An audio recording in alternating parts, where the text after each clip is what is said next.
Bienvenidos, bienvenidas a este ciclo de charlas abiertas que denominamos Pensar la Música y que tiene por objetivo reflexionar sobre diferentes temas relacionados precisamente a nuestra música. Antes de arrancar, antes de empezar, les quiero comentar que este ciclo de charlas surgió por iniciativa de Juan Barrera, un estudiante, un alumno de segundo año de la carrera, que se acercó a la dirección con la propuesta de realizar este tipo de encuentros, y bueno, a partir de allí nos fuimos reuniendo periódicamente con Andrés Pilar también, para darle forma a este ciclo, y bueno, fuimos pensando diferentes propuestas que podían resultarles de interés, pero también que nos dejen o nos lleven a algún tipo de reflexión y que nos aporten algunas certezas y también nuevos interrogantes, si se quiere, para seguir pensando y estudiando. Bueno, antes de presentar el encuentro de hoy, les quiero contar que mañana martes nos visita Diego Boris, el presidente del Instituto Nacional de la Música, que va a estar conversando con Andrés Pilar acerca un poco de lo que fueron los orígenes del INAMU, de las asambleas donde surgió, donde se estuvo formando, donde se gestó la ley de la música. El miércoles nos visita Julián Peralta, que va a estar conversando con Ramiro Gallo en una charla denominada El Tango Hoy. El día jueves vamos a estar con tres de los impulsores de la plataforma Música.ar, que es el proyecto de plataforma de streaming nacional. Va a moderar la charla Juan Barrera. Y el viernes cerramos este ciclo con una charla entre Teresa Parodi y Juan Falú, quienes van a estar reflexionando sobre música y gestión pública, áreas donde todos sabemos que se han desempeñado durante largo rato. Bueno, en el día de hoy tenemos entonces a Pablo Sirio como invitado. Su conferencia se titula El tango afroporteño de los siglos XVIII y XIX como microquilombo, una perspectiva newtoniana. Pablo nació en Lanús en 1966, es antropólogo y está haciendo el doctorado en la UBA. Trabaja en el Instituto Nacional de Musicología Carlos Vega y el Instituto Nacional de Investigación en Etnomusicología en proyectos relacionados con la música afroargentina. Desde el 2011 es director de la cátedra libre de estudios afroargentinos y afroamericanos de la Universidad Nacional de La Plata. Desde el 2018 es miembro del Centro de Estudios Interdisciplinarios de nuestra universidad y desde el 2020 dicta la materia Fundamentos de las Músicas Afroargentinas y Afrocubanas en la licenciatura en Música Autóctona Clásica y Popular de la UNTREF. La idea de la conferencia es que Pablo dará una charla de unos 45-50 minutos y luego abrimos a preguntas y debate. La idea es que esas preguntas y debates se reflejen en el chat, que cuando termine la conferencia yo voy a ir leyendo las preguntas a Pablo, y les pedimos por favor que para que todo fluya mantengamos los micrófonos silenciados. Muchas gracias, Pablo, todo tuyo. Muchas gracias a la UNSAM por esta invitación para abrir este ciclo de charlas que seguramente van a ser productivas en la medida en que podamos intercambiar saberes, generar saberes y repensar la música, como se llama el ciclo, pero repensarla desde un lado proactivo, desde un lado original, desde un lado incluso sonoro. Sonoro me refiero no solamente a la sonoridad del habla, sino a la sonoridad propia de la música. Pensar la música desde la música, lo cual incluye también la danza. Quizás como un ejercicio como para descontracturar este comienzo de un tema que es por extremo complejo y del cual todo lo que voy a hablar es parte de un proyecto de investigación que recién está comenzando, con lo cual todo es preliminar, son ideas nada más. Para descontracturar un poco, podríamos unir imaginariamente tres hitos históricos que hemos protagonizado como argentinos a través de tres figuras: San Martín, el Papa y Messi. Justamente ayer, con el triunfo de la selección argentina en la Copa América con Messi, cuyo nombre es Lionel y su apócope es Lío, me recordó una de las primeras frases que dijo el Papa hacia la juventud: hagan lío, hagan lío. Quizás fue un guiño futbolero, ¿no? Y quizás ese lío sirva para remover estructuras enquilosadas de pensamiento, verdades de escritorio, posverdades, verdades de facto, sobre un tema tan complejo como es el origen del tango afroargentino, obviamente. Y eso me hizo recordar a una frase muy conocida de San Martín, ¿no? Que es: vivamos en libertad, lo demás no importa. O seamos libres, el resto no importa, algo así. La frase es conocida por todos. Bueno, esa frase dicha imaginariamente por los cientos de miles y millones de africanos esclavizados rumbo a América, y los que tuvieron por suerte o por desgracia llegar a América para ser combustible humano de la modernidad, se podría transmutar como: hagamos quilombo, lo demás no importa nada. Y ese hagamos quilombo es precisamente lo que solventó parte del éxito de ayer del triunfo futbolero, con uno de los cánticos tan usuales, que no es original de este partido de ayer, pero que hoy lo escuchaba en un noticiero y digo, bueno, esto me viene bárbaro para la charla, que la barra quilombera, ¿no? La barra quilombera que nunca deja de alentar. Bueno, tenemos una barra quilombera de 5 siglos de historia en toda Afroamérica, que ha alentado, no solamente contra su voluntad, la emergencia de la modernidad, la revolución industrial y el posicionamiento del primer mundo como tal, sino que ha alentado el género musical por antonomasia más importante a nivel mundial en la actualidad, y que es el tango. No quiero decir tango argentino, porque la palabra tango, como ustedes saben, tiene múltiples orígenes en 2 continentes, en África y en América, pero la versión, digamos, del tango que más ha fraguado por su historia, la industria discográfica, los medios, ha sido el de Buenos Aires, con un notable apoyo de uruguayos, mayormente emigrados a esta ciudad, tango rioplatense, pongámosle, para ser más justos desde un punto de vista comarcal.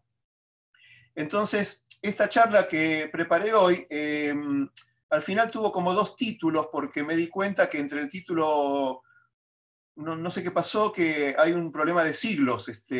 Por un lado se difundió del siglo XVII y XVIII, y por otro lado del XVIII al XIX.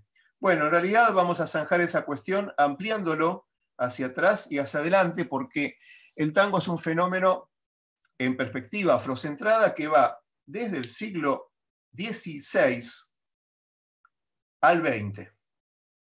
Vivo, me refiero. El tango como forma de vida, que fue una forma de contrarrestar la forma de muerte que implicó el caos de la esclavitud. Lo que voy a explicar en esta charla es un primer fruto parcial, tentativo, de un proyecto de investigación que desarrollo en mi cátedra de la Universidad de La Plata, que justo este año cumple una década, que el proyecto se llama Ocupando un lugar físico en el imaginario social, la presencia afro en la geografía afroargentina. Dicho de otro modo, es una manera de volver a visibilizar, de revisibilizar lo afro desde la cotidianidad de nuestra toponimia, de localidades, de ríos, de quebradas, de montes, que de una forma u otra están vinculados directamente con África, porque son topónimos africanos, o por la propia historia de la esclavitud, la propia dinámica de la esclavitud. Por dar un ejemplo muy sencillo, la localidad de Cabinda, en Córdoba, que es una de las provincias actuales de Angola. Eso es un ejemplo muy sencillo, pero ya individualicé cerca de 140 topónimos en prácticamente todo el país, inclusive las Islas Malvinas. Esta cuestión que tiene que ver con ocupar un espacio físico en la geografía argentina, ese espacio también es un espacio sonoro, por lo cual esta visibilización también implica una sonorización. La base de todo mi estudio es la teoría de la descolonialidad del poder del sociólogo peruano Aníbal Quijano, que parto de una de sus frases que es: en la realidad social, el impacto no es solo una categoría física, sino sobre todo una relación de poder. Esa frase, siguiendo a Merleau-Ponty, se puede entender como que ver es poseer la distancia. Entonces, tenemos que reaprender a ver para entender esa distancia física, histórica, cronológica, temporal y también sonora. Aprender a escuchar y reaprender a escuchar cuestiones que quizás sean tan cotidianas como el tango, que si uno no está imbuido en la problemática afro, no lo va a escuchar desde ese punto de escucha, valga la redundancia. Lo va a escuchar desde una perspectiva eurocentrada, que es la dominante en la academia ortodoxa, en el discurso académico ortodoxo. Esto tiene una idea que parte de un filósofo del Camerún, un filósofo contemporáneo, Achille Mbembe, que es interesante para descentrar, desnaturalizar esta cuestión de que la esclavitud, bueno, era el sistema de la época, eran las leyes de la época y las cosas funcionaban así, en ese horizonte de significados. Estamos hablando de una época en donde no todos los ciudadanos eran tales, no había contrato social ni ciudadanos a derecho, porque la racialidad, basada en una teoría devenida en pseudociencia, que es la teoría de las razas, ha desnivelado a la humanidad por colores a conveniencia del color blanco como equivalente del europeo o ario, entre otros términos equivalentes. La idea de Achille Mbembe es que la fuerza hace la ley y la ley tiene por contenido la fuerza en sí misma. O sea que estamos hablando de que hay una ley, que en realidad es una ley blanca, que su contenido es la fuerza. Todo el sistema esclavista se basó en el ejercicio de esa fuerza violenta, que fue al mismo tiempo violencia física y violencia simbólica, la cual, por ser simbólica, no era menor violenta. Esto lo digo para desechar de plano todo el sentido común que tenemos instalado, por no decir incrustado, en nuestro ideario nacionalista, además de que bajamos de los barcos, entre comillas, europeos. En realidad todos los barcos sí eran europeos, lo que pasa es que no todos venían de Europa y no todos traían pasajeros. Muchos de ellos trajeron en los sótanos secuestrados de África en condición de esclavizados. Y esto va para descartar de plano todas esas fantasías que nos hacen quedar bien con nuestra historia, salvándonos del aprobio de rendir cuentas de que nuestro país fue partícipe y cómplice directo de la trata esclavista durante 350 años. Estas ideas de que, bueno, aquí se los trató bien, dentro de todo se los trató bien a los negros, a los esclavos, como se decía en esa época, a los morenos, porque bueno, acá no había plantaciones ni minas, eran casi de las familias y hasta les daban el apellido. Todas esas frases de Villiquen, de historia de manual, que aún hoy son repetidas por una academia insensible a posicionarse en el lugar del otro. Y ese lugar del otro es el lugar proactivo desde donde yo deseo investigar esta cuestión, porque ese otro, que hoy son los afroargentinos del tronco colonial, los argentinos descendientes de africanos esclavizados en este territorio, no han sido escuchados para construir este relato, en el sentido más fantasioso, de la historia del tango. La historia del tango, tal como la podemos buscar en los manuales canónicos, es una historia labrada a la carta de un país que se imagina de prosapia europea, que desciende de los barcos, en el cual fija aproximadamente en 1880 su surgimiento, basándose en teorías obsoletas para el caso de la cultura, como es el evolucionismo, por el cual se habla desde que hubo una prehistoria del tango, ¿no? En tanto antecedentes. Ni en arqueología ya se usa el concepto de prehistoria, ya es hasta obsoleto en ese marco.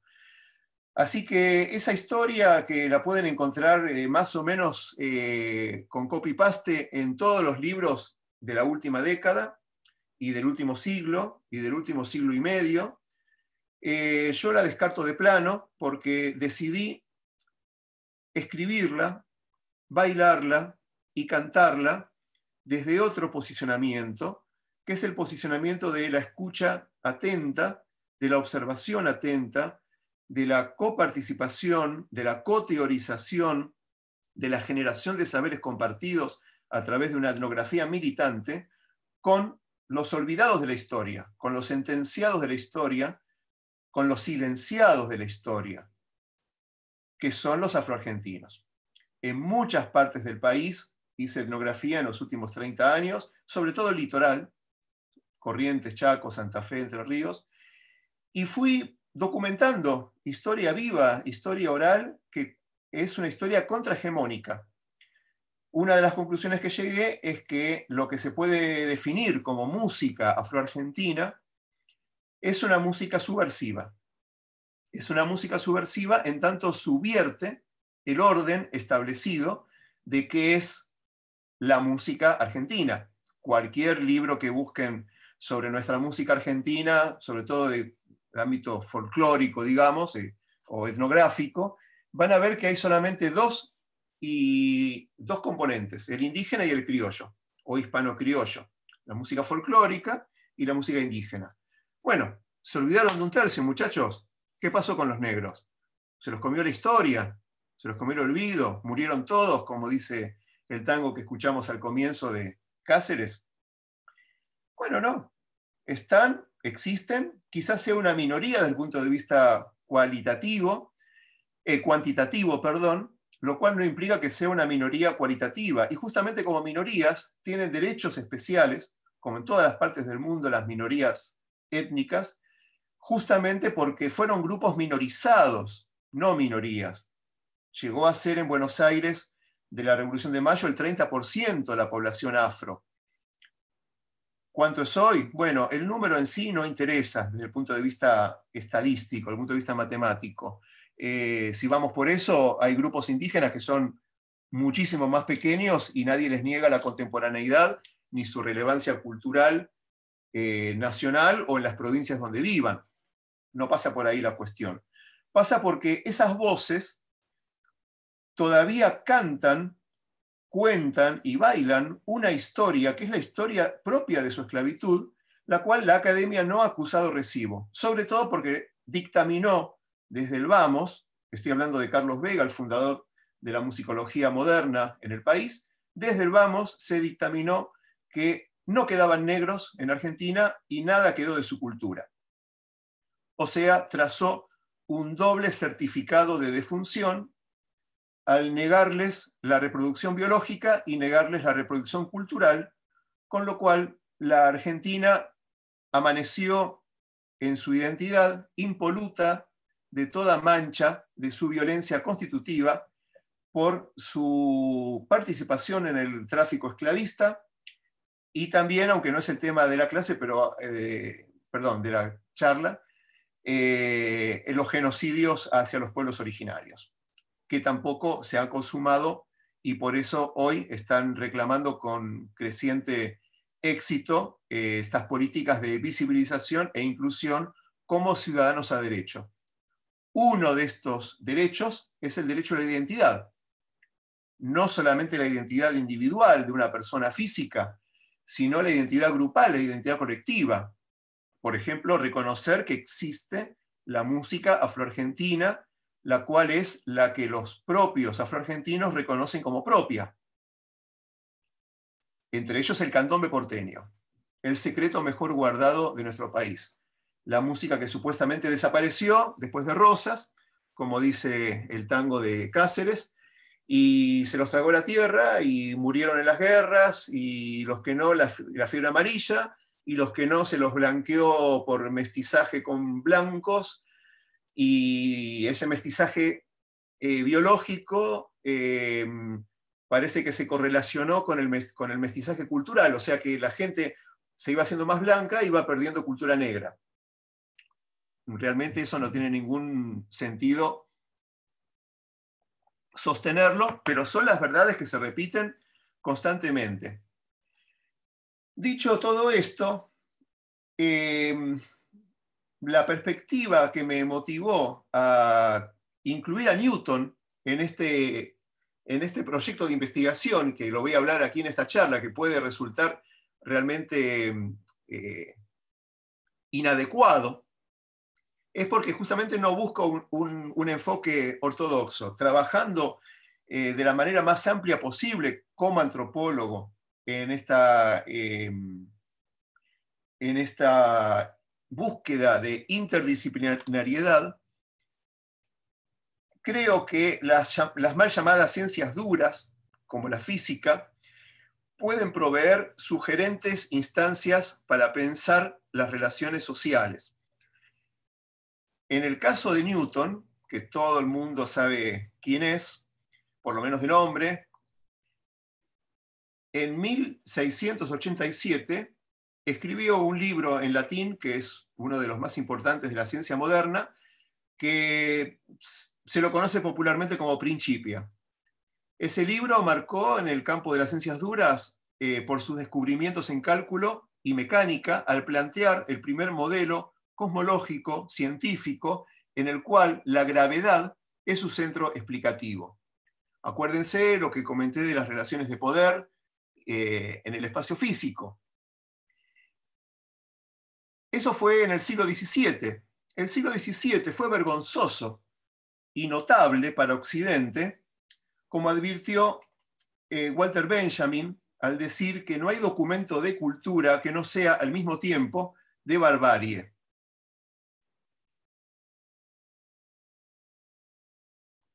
Tardó más de 20 años en escribir este libro, Isaac Newton. Isaac Newton viene de una familia que comenzó en el 1500 de lo más pobre que había en Inglaterra. Eran campesinos que prácticamente no tenían dónde caerse muerto. Bueno, ¿cómo llegó a solventarse durante más de 20 años para escribir este libro? Bueno, él fue esclavista. Fue esclavista, quizás de manera indirecta, pero esclavista al fin, porque fue accionista de la Compañía de los Mares del Sur, una compañía fundada en 1711 para proveer de esclavizados a los españoles en puertos como el de Buenos Aires, donde esa compañía logró un asiento por el Tratado de Utrecht en lo que hoy es el barrio del Retiro, como decía el tango de Cáceres. La verdad que como accionista no le fue muy bien, porque en 1720 hubo una crisis financiera, explotó la burbuja de las acciones de esta compañía y el hombre perdió 20.000 libras. Y fue tan tormentoso para él que sus allegados sabían que no debían mencionarle por el resto de la vida la Compañía de los Mares del Sur. Fíjense el vínculo que hay con Buenos Aires. Ahora, él, como partícipe de esa etnoclase intelectual, con todo el tiempo necesario para pensar su teoría y la excelencia con que lo hizo desde ya, no estuvo exenta, esa clase esclavócrata, no estuvo exenta de glamour. En 1663, Gran Bretaña comenzó a acuñar una moneda que llamó guinea, para recordarse de que allí, o sea, de la región de Guinea, provenía la mayor parte del oro de sus arcas, sustancia de su materialidad y cuya asociación terminológica la reforzaba, grabando en algunas un elefante en una cara.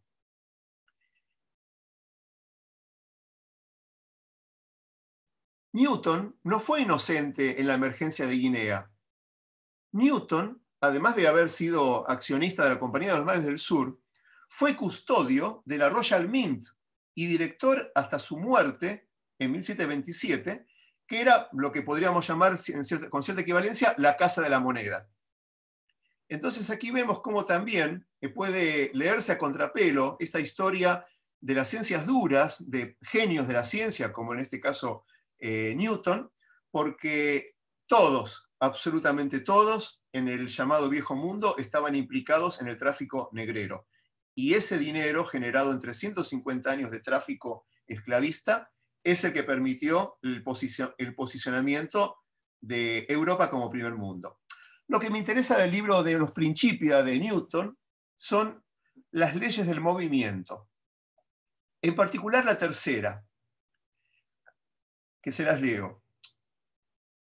Como toda acción ocurre siempre una reacción igual y contraria. O sea, las acciones mutuas de dos cuerpos siempre son iguales y dirigidas en direcciones opuestas. O sea que a una acción hay una reacción. Bueno, esto que sinceramente gracias a la pandemia lo descubrí de casualidad en mis largas horas de ocio mirando documentales en la televisión, en un documental sobre Newton, dije, acá hay algo interesante. O sea que a una acción hay una reacción. ¿Cómo se puede llevar esto al campo de los estudios afroamericanos y afroargentinos en particular? Bueno, y ahí empecé a pensar el tema de los quilombos.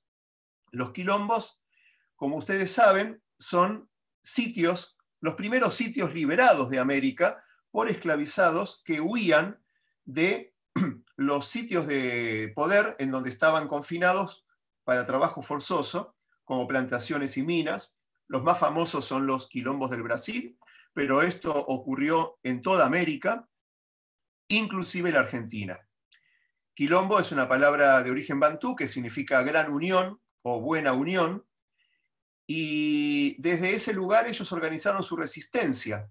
O sea, ante una acción disolvente, en términos de Newton, hubo una reacción igual y contraria de los esclavizados, al privarles a los esclavócratas de su principal mano de obra, que eran ellos. Huían de esas haciendas y se iban a vivir al monte. De ahí viene también la palabra cimarrón, o sea, arriba de los montes, como se habla en Cuba de los cimarrones. Y ahí sobrevivían literalmente, porque el promedio de vida de un esclavizado en América era de una década. Y era más fácil para el esclavista traer otro de África, comprar otro de África, que mantenerlos en una buena vida o bregar por su reproducción. Entonces el tiempo de descuento de los africanos corría rápido. Esas fugas fueron muchísimas y ocurrió en muchas partes de América. Desde la Florida española, desde Luisiana, Cuba, Colombia, donde se los conoce como palenques, los palenqueros, Brasil, que hablé, Uruguay, y lo que es quizás la novedad aquí, la Argentina. Digo esto porque hay que romper con el binarismo tan caro a Occidente con que se piensa el proceso de esclavitud-abolición, ¿no? Como si abolición y esclavitud y abolición, como que hay solamente dos polos en el cual se movieron todos esos seres humanos y seres humanos reducidos a cosa, los esclavos, porque eso es desde el pensamiento occidental, el binarismo.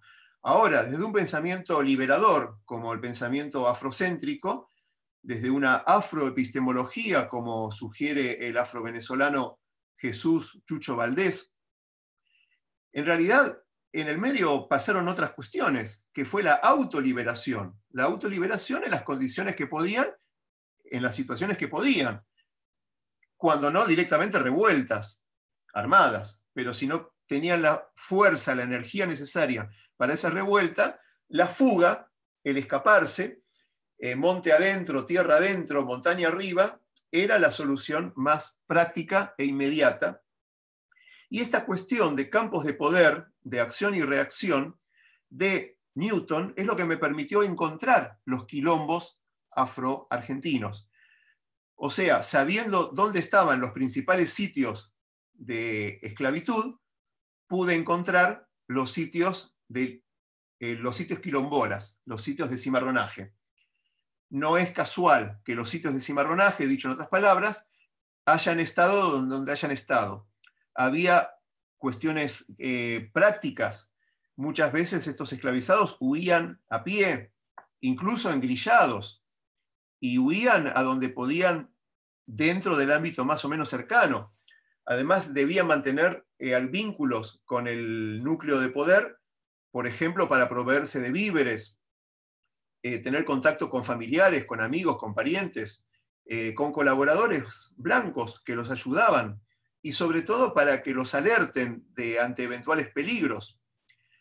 Doy un caso concreto de uno de estos ya más de 20 quilombos que tengo identificados en el país. En provincias, además, tan disímiles como Misiones, como Entre Ríos, como Santa Fe, como Jujuy, Buenos Aires, la provincia de Buenos Aires, Río Negro, etc. Un sitio en concreto, una localidad del centro de la provincia de Entre Ríos, que se llama Ingeniero Miguel Sájarov, en el departamento de Villaguay. Ese sitio lo estudié justo antes de la pandemia, hice 2 trabajos de campo con un equipo de arqueólogos, así que fue además literalmente un trabajo en profundidad. Ellos hicieron la parte arqueológica y yo la parte antropológica, porque en esa localidad siguen viviendo descendientes de esos esclavizados, que se autodenominan manecos, y conocen perfectamente su historia. Esa historia, lo que ellos cuentan, y es verdad en tanto etnohistoria, indican que hacia 1870 un grupo más bien pequeño de esclavizados del sur del Brasil huyeron a pie del Brasil, cruzando el río Uruguay, y se afincaron ahí, que en ese momento era la estribación sur de la Sierra de Montiel. No había absolutamente nada ahí en ese momento. Y se afincaron ahí, quedaron ahí. Y empezaron a vivir, y esa localidad se empezó a llamar La Capilla. Y se llamó así La Capilla por varias décadas. Hacia 1890 empezaron a arribar a esa localidad inmigrantes judíos a través de un proyecto de colonización fomentado por el gobierno nacional para atraer población blanca para mejorar la raza argentina, como decía Ingenieros, y ese pueblo fue teniendo un auge muy grande en el ámbito de la agricultura a través de estos colonos judíos, mayormente de Rusia y Alemania en menor medida.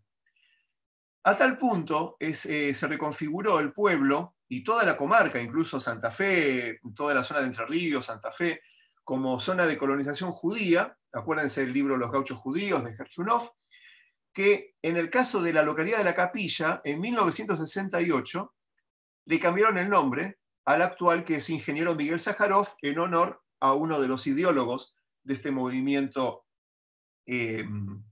colonizador. Y quedó como una colonia judía, para la historia con mayúscula, ¿no? Una colonia judía sin más. Y en realidad no nació como colonia judía, nació como quilombo, nació como sitio de cimarronaje, con lo cual esto enriquece la perspectiva de poblamiento de los centros urbanos del país. Tenemos ciudades, pueblos, parajes que tienen una preexistencia indígena.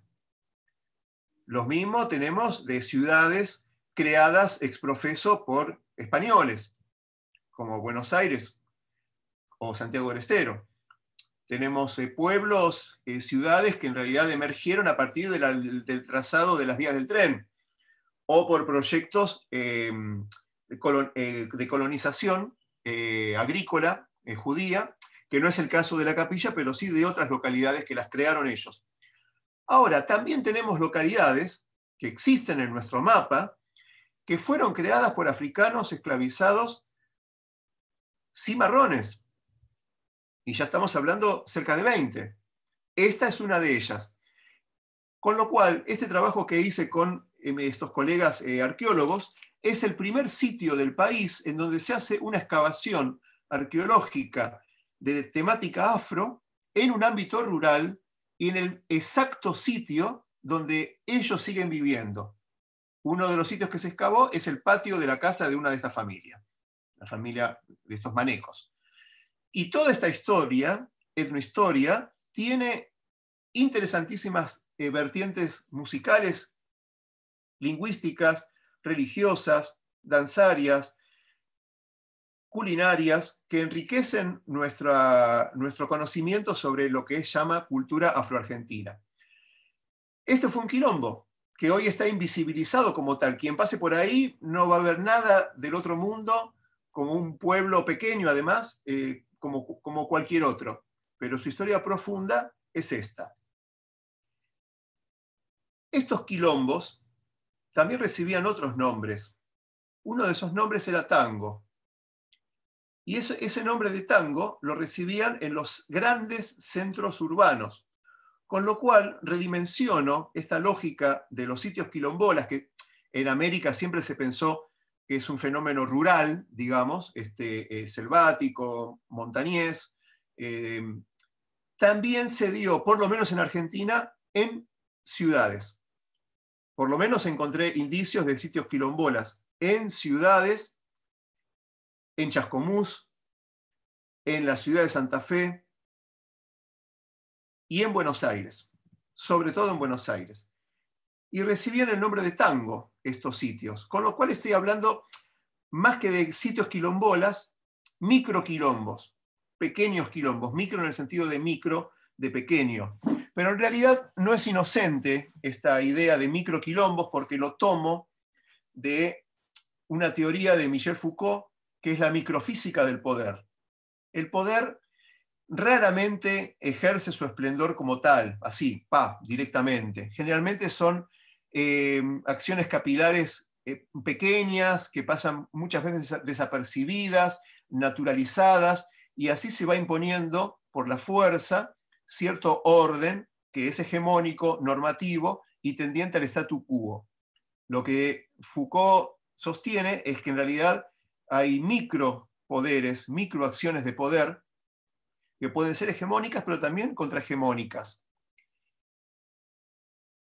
Y esta cuestión de la microfísica del poder, como la llama él en un libro, la redimensiono a estos microquilombos. Estos microquilombos fueron espacios de resistencia urbanos que muy tempranamente en Buenos Aires hay testimonios orales a través de la memoria oral contemporánea que pude documentar etnográficamente afroporteños y escritos en documentos hegemónicos. Por ejemplo, una nota de 1802, una nota anónima de un periódico porteño, en donde se queja de la cantidad de negros que daban cobijo a otros negros huidos en Buenos Aires, y que mejor sería mandar a todos esos negros a poblar Malvinas, en tanto deshacerse de un problema y hacer una política de poblamiento de las islas que supimos perder.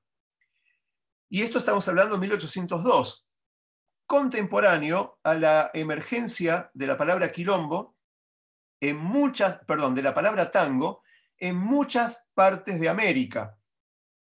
Vamos a empezar con una de las más interesantes.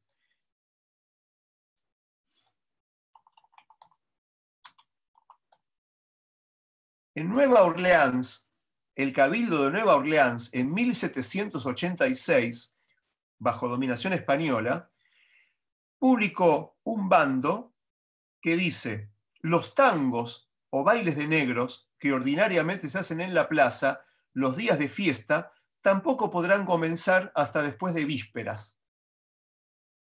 Y aquí tenemos bailes de negros llamados tangos que se hacen en un ámbito público como es la plaza, nada menos que en Nueva Orleans. En Nueva Orleans, uno de los grupos aborígenes preexistentes eran los seminoles, y los seminoles recibieron muchísimos africanos esclavizados que se fugaban hacia sus lugares donde vivían, y reconfiguró al grupo seminol de tal manera que el grupo seminol se reconfiguró como grupo cimarrón, estando los cimarrones, hoy se llaman los cimarrones de sangre, que serían los cimarrones, los seminoles aborígenes, y lo que ellos llaman los seminoles negros. Y de hecho seminoles también es una derivación de cimarrón. El nombre autóctono de ellos es otro, que es impronunciable, por eso no lo digo. Lo vi escrito y dije, esto no lo voy a poder pronunciar jamás. Bueno, acá tenemos Nueva Orleans, 1786. Por esa época, en Buenos Aires, se coronaban reyes africanos por voluntad de los propios africanos en desobediencia hacia el orden instituido de la esclavitud. No podía haber otro rey que el rey de España y su avatar local, que era el virrey. Sin embargo, los negros de Guinea, de la Hermandad de Guinea y los de la Cofradía de San Baltasar y Ánimas, pasearon bajo un quitasol rojo a un tal Pedro Duarte hasta el Hueco del Tambo. El Hueco del Tambo. ¿Qué eran los huecos? Los huecos eran espacios vacíos, lo que hoy llamaríamos baldíos, que había muchísimos en la ciudad y que todavía superviven en la geografía urbana tan violentamente castrada de su impronta colonial, como podemos ver en esta foto. Muchos sabrán ya pleno centro, estamos hablando, la avenida Belgrano y Perú. Aunque no los veamos, los afros siempre están. Aquí vemos varios edificios, un edificio neogótico, que es una iglesia del rito escocés, un edificio racionalista, un edificio de estilo italiano y un edificio modernista. Sin embargo, hay otra edificación que usualmente pasa desapercibida, y es este hueco, en esta esquina, que no es un espacio vacío, es la historia que no sabemos oír, la cartografía urbana que no sabemos oír, pero que está. Este hueco es un hueco colonial que en su época se llamaba el hueco de la Plaza Chica. En lugares como estos se reunían ellos a empoderarse a través de la música y la danza, como es el tango, y que no tiene nada que ver, aunque la mención dice tambo, no tiene nada que ver con el concepto de tambo, de tambería, que es una palabra quechua, porque si no, que alguien me explique qué significa bailar el tambo, que los veían bailar el tambo.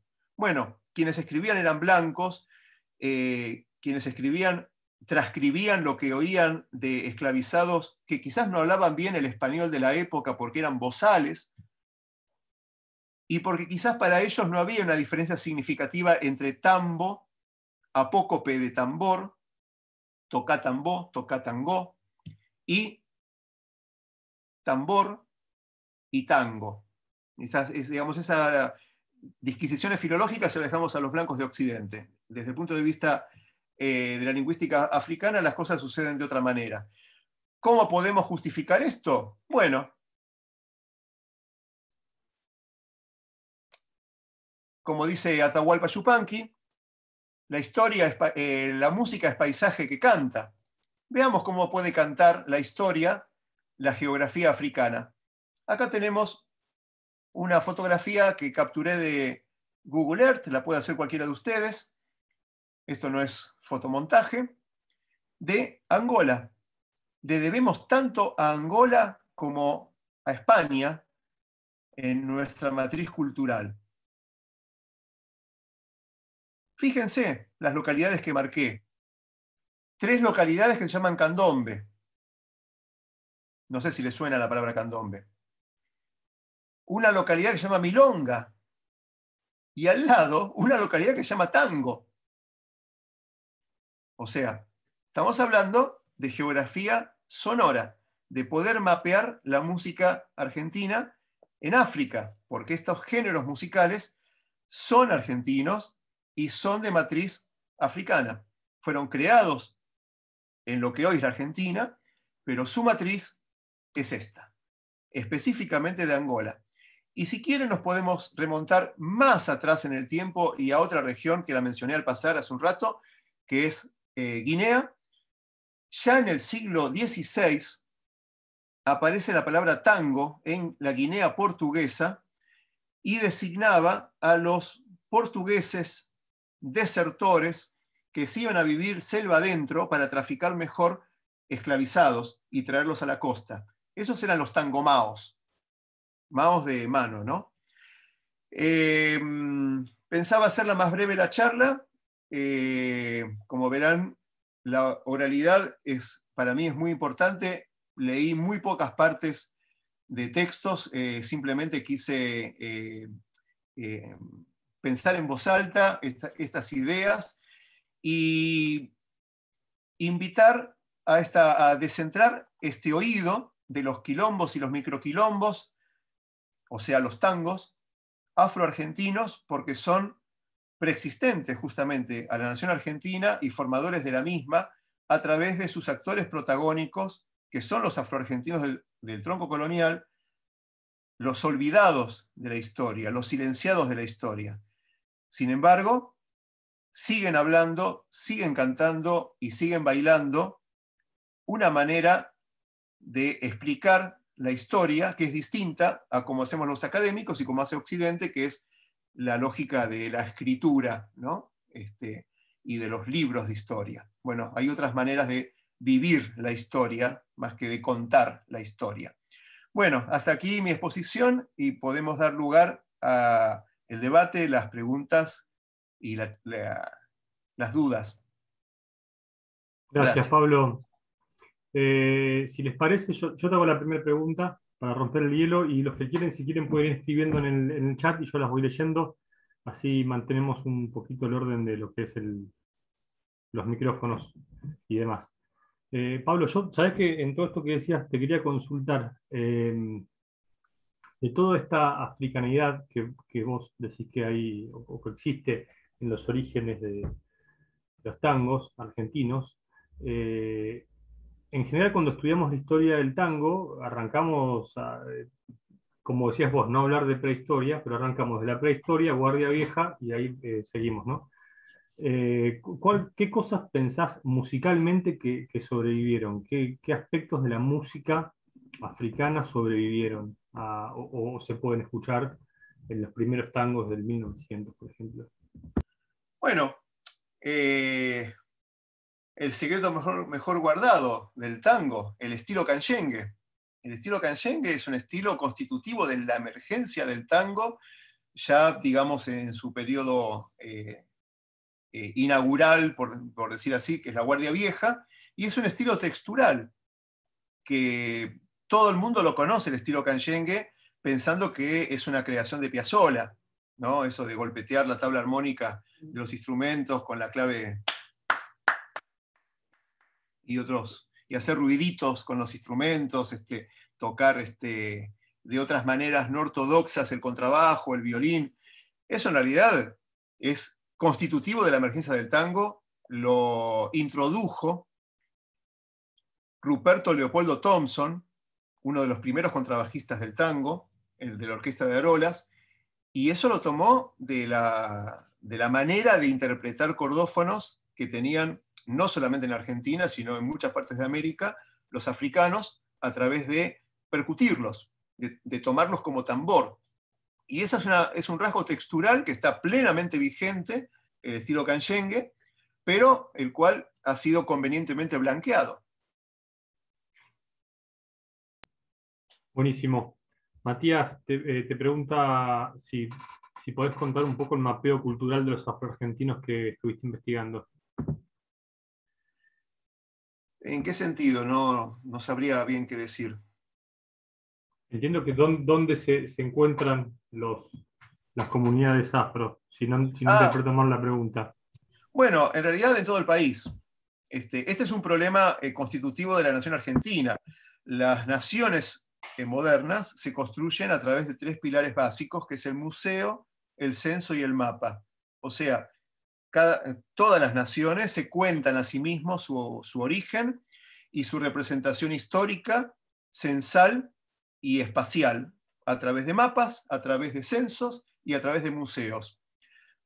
Cada uno de nosotros puede ubicar en un mapa mental sin mayor esfuerzo los grupos originarios, los pueblos originarios.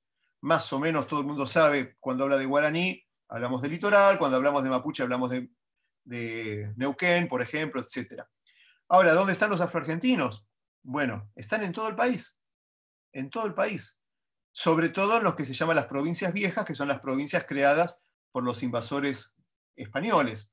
Pero las provincias jóvenes, como Formosa, como Chaco, me ha sorprendido también el encontrar esta población, no por acción directa de la época de la esclavitud, sino en el caso de, por ejemplo, de Resistencia, cuando se creó por migración de afrocorrentinos del barrio Cambacuá, el barrio negro de la ciudad de Corrientes que quedaba enfrente. En todo el país, simplemente que yo hablo por los lugares en donde estuve presencialmente haciendo etnografía, que es el litoral. Pero alguna vez, prácticamente de casualidad, que estuve en Jujuy o otras, Córdoba, y pude hacer algo de etnografía, me fue muy fácil encontrar a estos grupos y hablar con ellos. Muy fácil, ¿sí? Es una cuestión de voluntad etnográfica. Mónica te pregunta cuál es la relación entonces que existe entre el tango africano y el tango como lo conseguimos nosotros, además de los elementos percutivos que nombraste. El simbolismo. El simbolismo. La palabra tango ¿sí? Es una palabra bantú y justamente es equivalente a quilombo, porque tango significa hora. Hora en el sentido cuando uno mira el reloj, dice tango. Eso lo comprobé yo estando en la República Democrática del Congo y viendo el noticiero, y era la hora, digamos, lo único que entendía era que era el tango, como si fuera, digamos, tango de noticias, ¿no? La hora de las noticias.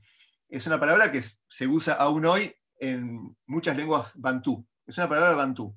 Significa hora y también significa sol. Eso en sentido literal, pero sabemos que las palabras son mucho más ricas que el sentido literal. Por ejemplo, en la simbología cristiana, uno de los símbolos más antiguos es el pez y el cordero. Pero no vamos a entender el pez y al cordero en esa cristiandad emergente del siglo I, como que sacrificaban peces o comían peces o adoraban al pez. No tiene nada que ver desde ese punto de vista, es un símbolo. Y los símbolos son a veces opacos para el que no conoce la combinación de la llave para entender el significado. Entonces, esta concepción de tiempo y hora, literal, de la palabra tango, en perspectiva afrocentrada, que es la que me interesa a mí, es ellos se reunían en los tangos para hacer lo del tiempo de antes. Vamos a hacer lo nuestro. Lo de cuando estábamos en África, o nuestros padres o nuestros abuelos estaban en África. Eso era ir a un tango, ir a un tango. Y ahí tenemos el tango casi como género social. Y ese concepto de género social, que tengo que desarrollarlo, sigue vivo en una palabra vecina que es milonga. Cuando uno dice voy a una milonga, no está diciendo voy a bailar el género musical que Occidente denomina milonga. Es un espacio de sociabilidad musical donde se pueden bailar muchos géneros musicales, entre ellos milonga.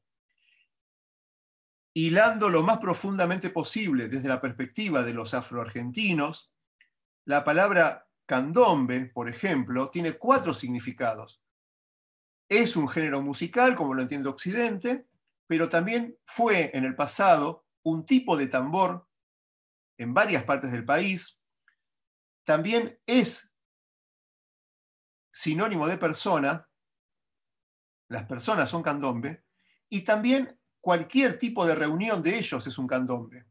De hecho, si nosotros nos podemos imaginar afrodescendientes, esto es un candombe virtual. O sea, cualquier reunión es un candombe. Puede o no haber música, puede o no haber danza, pero eso es hacer candombe. Lo que pasa es que Occidente tiende a simplificar justamente a pueblos que no les interesa estudiar en profundidad, como los pueblos no blancos, y buscar estas relaciones unívocas, ¿no? Entonces, candombe igual género musical, danza. Tango, danza. Bueno, los significados son mucho más complejos y polisémicos si nos ponemos del lado activo de la historia, que es el lado de los afroargentinos. Buenísimo. Te hago, acá hay 2 o 3 preguntas más. Te pregunto, bueno, preguntan qué material hay disponible para leer sobre tus trabajos. Y otra pregunta es, ¿qué relación existe entre el tango y la comparsa candombera? Bueno, les voy a copiar el link de donde tengo colgado la mayoría de los trabajos publicados. Aunque sobre el tema del tango escribí muy poco todavía porque no me animo. Es un tema extremadamente complejo para publicar y tengo apenas 2 o 3 trabajos publicados específicos sobre el tango. Pero en general acá pueden bajar gratuitamente casi todo lo que tengo publicado sobre afroargentinos. La comparsa candombera, bueno, ya lo dijo Nemesio Trejo, con el que fue el contrincante de Gabino Ezeiza, el payador nacional, nacido en San Telmo, afrodescendiente de la nación Bamba y de la reina de Saba, allá lejos y hace tiempo. Y Gabino Ezeiza fue el que impuso la milonga en la payada. Hasta ese momento, exactamente en 1884, la payada se hacía por cifra. Él introdujo la payada, eso fue de un día para otro, en una pulpería que hoy sigue funcionando como cantobar en el barrio de de Barracas, casi Riachuelo, contra Nemesio Trejo. Nemesio Trejo brindó una entrevista el año que murió Gabino, en 1916, y él lo dijo. Él introdujo la milonga que la tomó del candombe africano y ejemplificó, dice en la entrevista, con los dedos el ritmo de la milonga, que es uno de los 2 ritmos básicos de la milonga, tal como hoy la mantienen en la payada los payadores.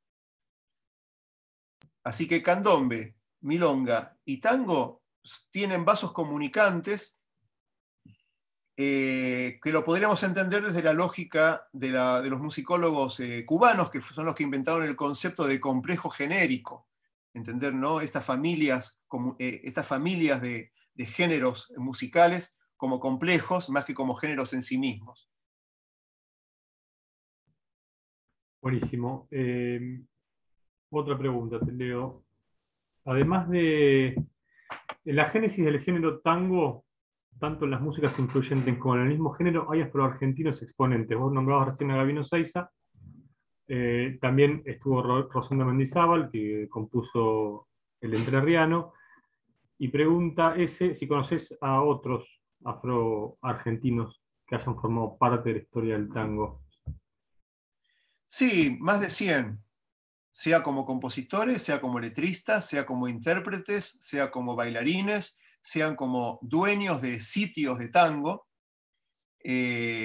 sea como arregladores, sea como representantes artísticos, sean como glosadores.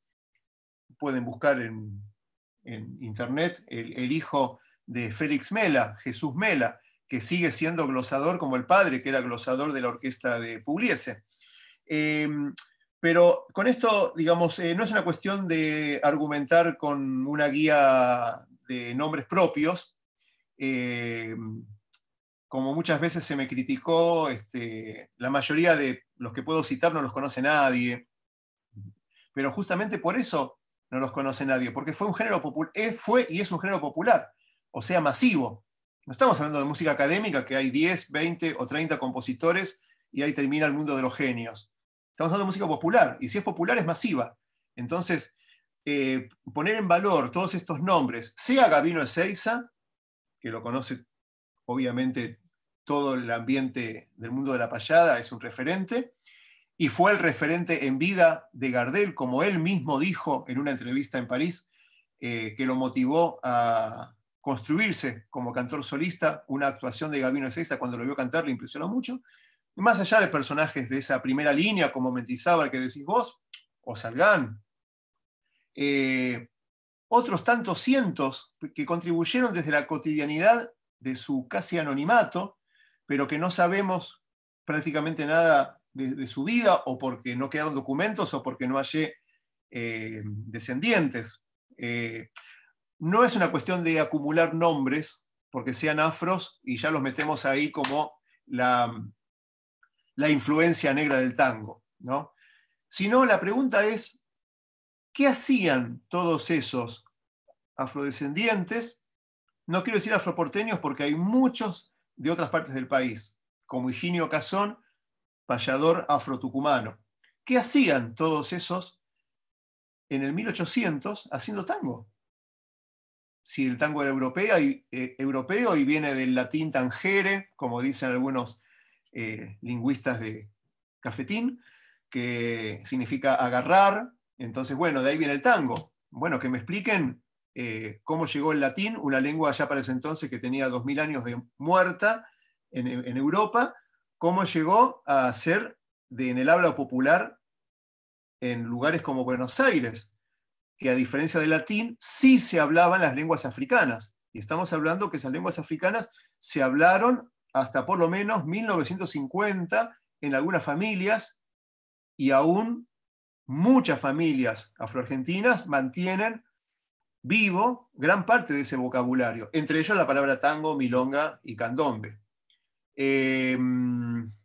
Entonces no es una cuestión simplemente de tirar nombres o juntar biografías de ignotos o famosos, sino de problematizar esas personas, sí, afrodescendientes, pero cómo influyeron culturalmente en el tango.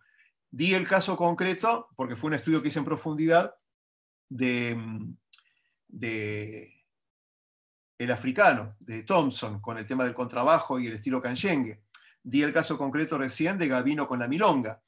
Bueno, es un tema que hay que trabajar muy pacientemente con la etnografía, no tanto con la bibliografía. Hay una pregunta muy interesante de Lautaro que dice, ¿existe algún mojón donde se puede determinar aproximadamente el traslado del tango negro más marginal al popular más blanqueado?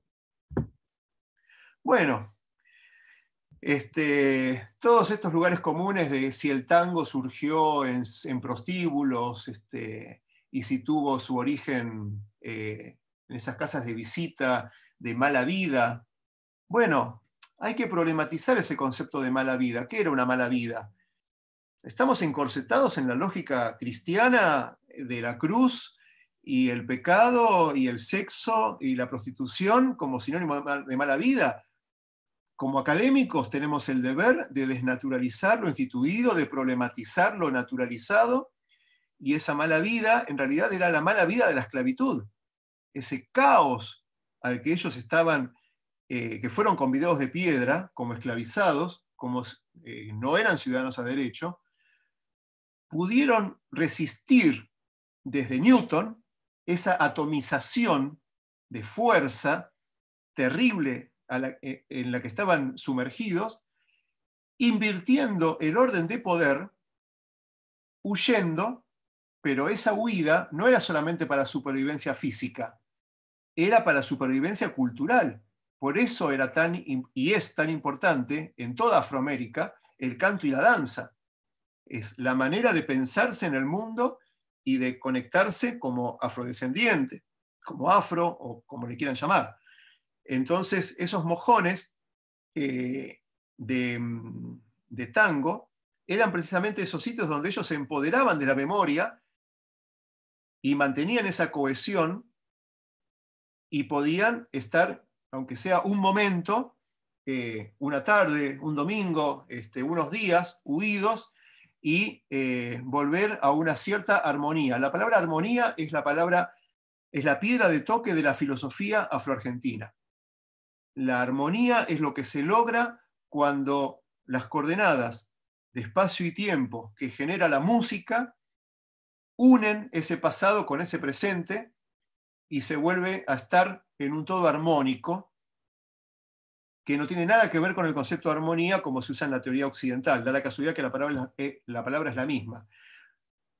Quizás Digo quizás porque nunca hay que decir el primero o el último, ¿no? Pero quizás el último sitio de quilombo urbano, de microquilombo urbano que hubo en Buenos Aires, estuvo en Flores, fue la casa de 4 familias afroporteñas que vivían ahí, los Córdoba, los Lamadrid, los Garay, más otras personas blancas que vivían ahí, y ellos les daban cobijo,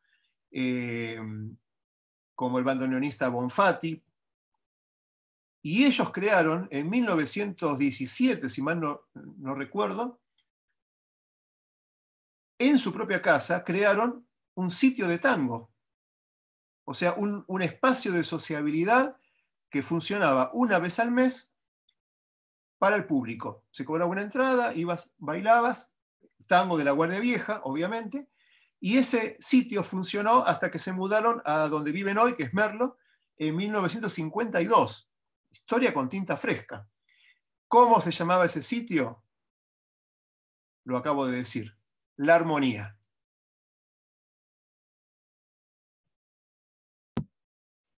Pablo, muchas gracias. La verdad que un placer tenerte. No sé si alguien tiene alguna otra pregunta para hacer.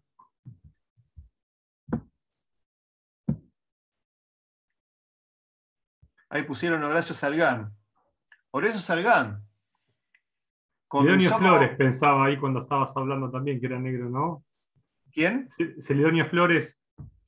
No tengo certeza en el caso de Celedonio, no lo tengo bien estudiado ese caso. Pero bueno, Horacio Salgán comenzó tocando tango en la Sociedad de Ayuda Mutua a la Protectora, que quedaba en la calle Urquiza y más o menos Independencia. Ese sitio era una asociación afroporteña para veteranos de la Guerra del Paraguay. Comenzó tocando ahí con 5 años. Y el Día del Tango, que todos ustedes saben cuál es, pero ese Día del Tango fue construido en base a 2 mojones muy importantes del tango blanco, digamos, lo que vino después. O sea, el tango es africano, es afroamericano, es afroargentino. Todo lo demás vino después. Ese 11 de diciembre, con el que se festeja el Día del Tango, hay que agregarle un tercer mojón histórico, porque fue un 11 de diciembre de 1804 que aparece, sí, la palabra tango, escrita como tal, en una escritura de compra-venta de un inmueble, justamente en el barrio del Tambor, que hoy Montserrat, y era una casa y sitio de tango. O sea, como la casa de los Lamadrid, Garay y Córdoba, un lugar donde vivían y donde se recreaban en su espíritu africano haciendo tango. Con lo cual, las paradojas de la historia, ese boleto de compra-venta, que fue firmado un día como podía haber sido un día cualquiera, coincidió, pasado los siglos, con lo que hoy es el Día Nacional del Tango. Pablo, te puedo hacer una última pregunta respecto de, capaz es un poco más política. ¿Por qué pensás que se oculta esta historia? ¿O pensás que hay algún interés detrás de ocultar este origen negro o la negritud misma del tango? Bueno, es como la reencarnación. ¿Quién no quiso ser en otra vida Julio César o Cleopatra? ¿Quién quiso ser en otra vida un esquimal o un cazacuises en el monte chaqueño? No, todos fuimos ricos y famosos en el pasado. Bueno, las naciones pasa lo mismo. Toda nación necesita un pasado noble, épico, impoluto.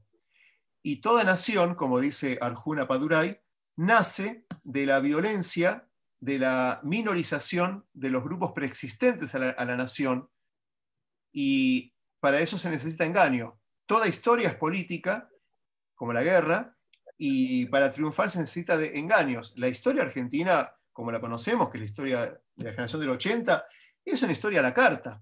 Una historia a la carta de los grupos hegemónicos en el poder, Iglesia incluida, y que fue escrita a la carta para tener un pasado noble e ilustre.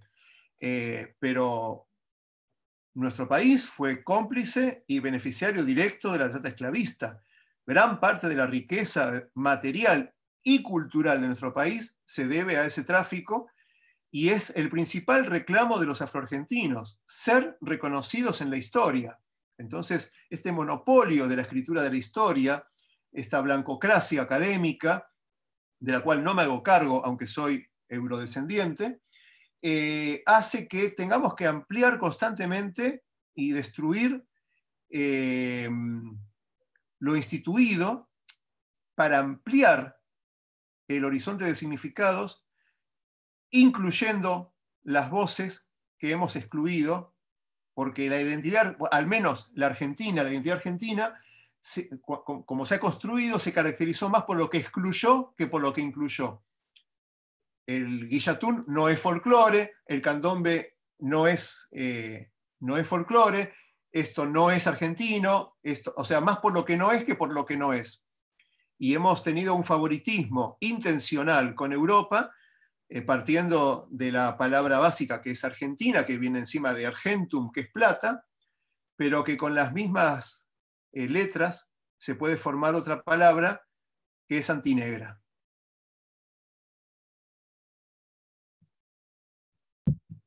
Bueno, nos quedamos pensando todos con eso último que dijiste, me parece.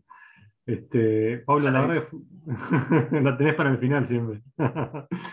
Pablo, la verdad que fue un placer tenerte. El espíritu de estas charlas es o sea, lo que pensamos era esto, charlas que nos dejen pensando, que nos dejen tantas certidumbres como nuevas preguntas, como nada, irnos todos pensando. Así que, bueno, agradecerte y bueno, los esperamos mañana en la charla que va a tener Andrés con Diego Boris. Bueno, muchísimas gracias. Esta charla se sube al canal de YouTube de la licenciatura en música. Supongo que estos días vamos a tardar, capaz que tardamos un par de días en subirla, pero bueno, va a estar subida ahí seguramente ya para la semana próxima. Pablo, muchísimas gracias por estar, un placer. Gracias a ustedes por la invitación. Gracias, Nos vemos Pablo. la próxima.